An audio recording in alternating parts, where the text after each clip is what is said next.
रावण और रंभा की कथा। दोस्तों, आज की कथा वाल्मीकि रामायण के उत्तरकांड से ली गई है। यह कथा रावण और उसके भाई कुबेर के पुत्र नल कुबेर की पत्नी रंभा की कथा है। नल कुबेर ने रावण को श्राप दिया। नल कुबेर ने कहा, आगे से उसने किसी भी स्त्री के साथ बलपूर्वक समागम करने की अगर कोशिश की तो उसके सर के 7 टुकड़े हो जाएंगे। अर्थात रावण तब तक किसी भी स्त्री के साथ संभोग या समागम नहीं कर सकता जब तक वह स्त्री स्वयं इस चीज को ना चाहती हो।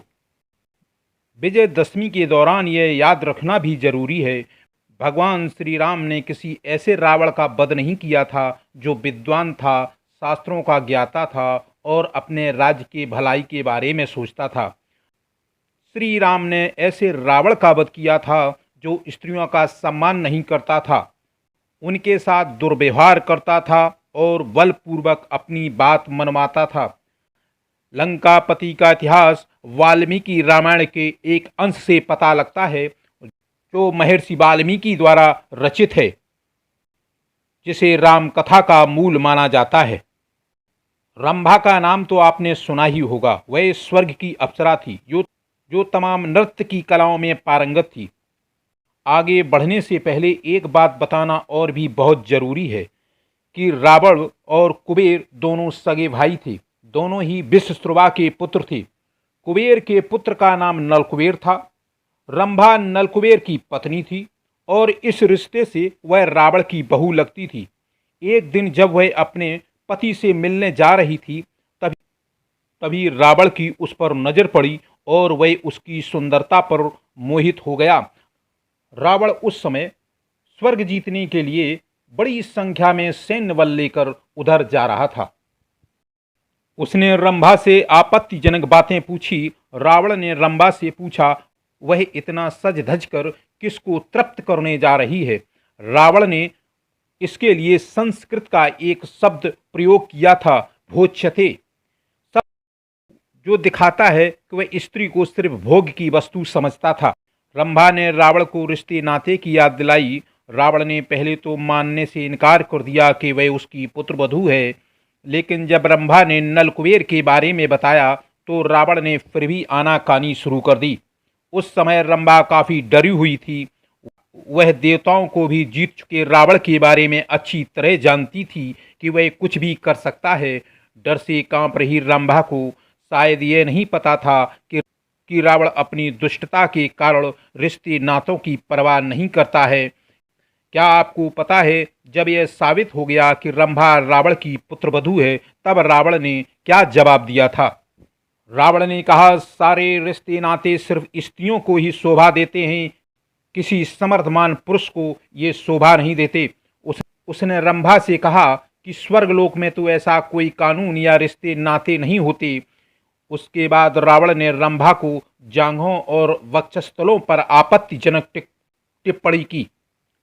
साथ ही उसने घमंड में चूर होकर अपनी वीरता के कई बखान किए और यहाँ तक कहा कि अश्वनी कुमार सहित दुनिया का कोई भी पुरुष उससे बेहतर नहीं है।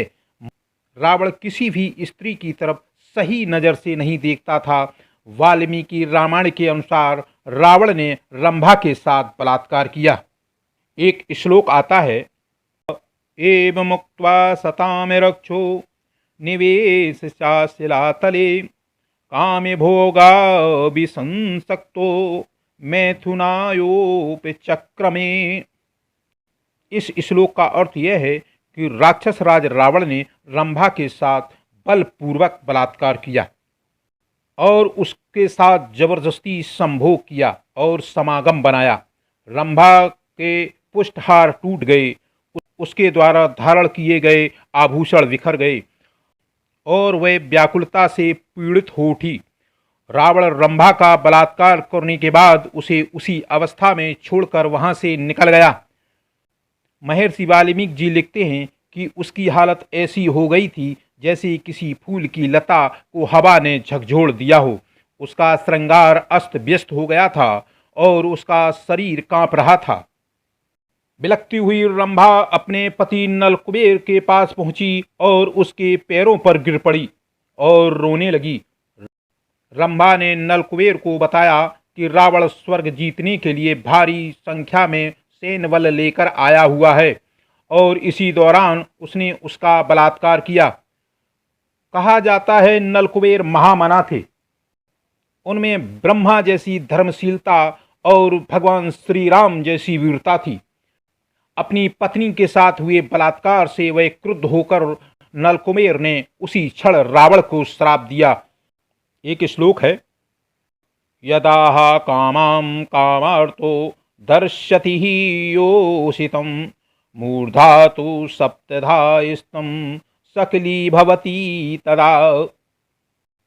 नलकुबेर ने कहा, आगे से उसने किसी भी स्त्री के साथ बलपूर्वक समागम करने की अगर कोशिश की तो उसके सर के 7 टुकड़े हो जाएंगे। अर्थात रावण तब तक किसी भी स्त्री के साथ संभोग या समागम नहीं कर सकता जब तक वह स्त्री स्वयं इस चीज को ना चाहती हो। अब आपको जवाब मिल गया होगा रावण सीता से इतनी मिन्नतें क्यों कर रहा था। उसने क्यों सीता के साथ लंका में जबरन कुछ गलत करने की कोशिश नहीं की। ये कथा यहीं पर समाप्त होती है। धन्यवाद।